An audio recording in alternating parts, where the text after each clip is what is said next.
Allez, on se lève. 1, 2, 3. Très bien. Ah, c'est mieux, hein? On traverse. Pour quelqu'un qui voulait pas marcher.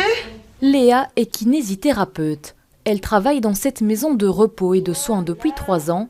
Aujourd'hui, elle et ses collègues reprennent peu à peu leurs habitudes après une période de confinement total. Il y a beaucoup de mes collègues qui avaient vraiment peur de ramener le virus chez eux à la maison.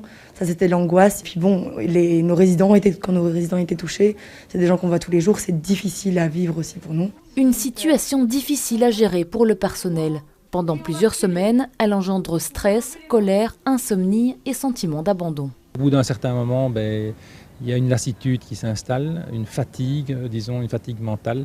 Et à un certain moment, ils ont demandé de pouvoir être un peu soutenus. Et donc, il faut quelqu'un d'extérieur, quelqu'un de neutre, quelqu'un qui peut prendre du recul, qui peut écouter les gens. Des groupes de parole sont donc organisés, une aide psychosociale importante pour le personnel.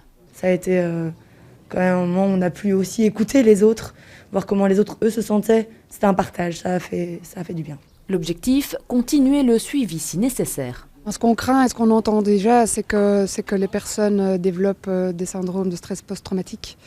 On nous parle de cauchemars, de difficultés, d'anxiété. Donc tout ça, en fait, au travers d'un accompagnement à plus long terme dans des groupes de parole, c'est quelque chose qu'on peut soutenir. À Bruxelles, une 50aine d'établissements ont déjà fait appel à cette aide pour leur personnel et résidents. Voilà, et on repose. Ok.